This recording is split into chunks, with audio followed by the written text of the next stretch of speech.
once was. There is now an entirely new strategy on how and why to approach media and press. The Music Modernization Act in the US finally got implemented, and the Mechanical Licensing Collective, MLC, began collecting and distributing hundreds of millions of dollars in mechanical royalties to publishers and songwriters. I discuss what all the new revenue streams are and how to make sure you're grabbing all of the money out there that's owed to you. This third edition is far more extensively updated than the previous one, with new amendments in every chapter.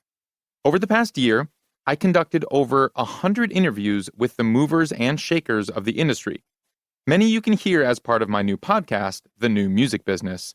I've continued to keep up with the goings-on in the industry, so you don't have to, and have tried to stay ahead of the curve. I've added newer, smarter, more efficient techniques that others have utilized successfully, and am thrilled to share a bunch of recent examples of independent artists kicking butt on their own and how they're doing it. So, even if you've devoured the first 2 editions 10 times over, I encourage you to spend some time with this new edition.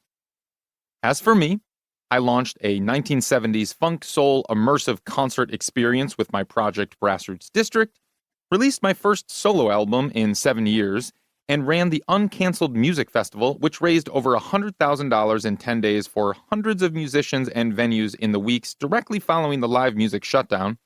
I got a crash course in politics when I helped change and rewrite California's gig worker law AB 5 by lobbying politicians, negotiating with unions and lawyers, and appearing on news programs across the country. I ran the 3-day, 4-night songwriting camp and conference SongCon in New York City, hosting songwriters from all over the world.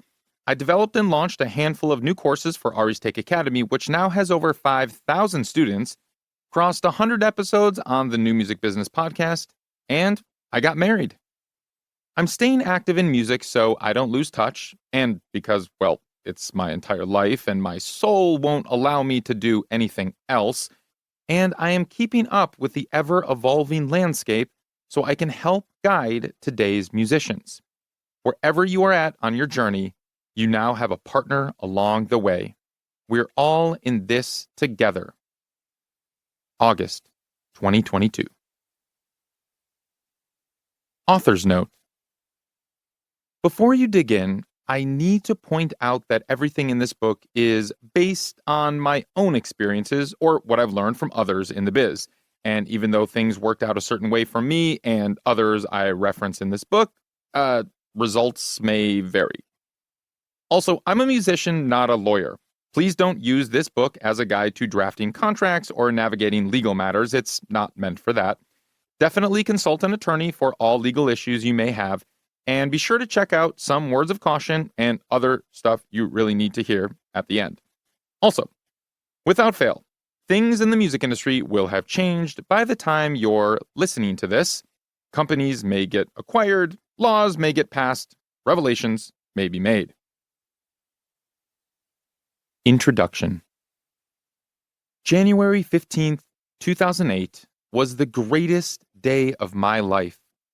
It was the day I walked into the Minneapolis City Center Starbucks, shook my manager's hand, handed him my green apron, and made my final triple tall, non-fat, with whip caramel macchiato.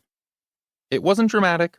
I didn't tell my shift supervisor off or chuck an iced pomegranate green tea in his face like I had dreamed of many a time.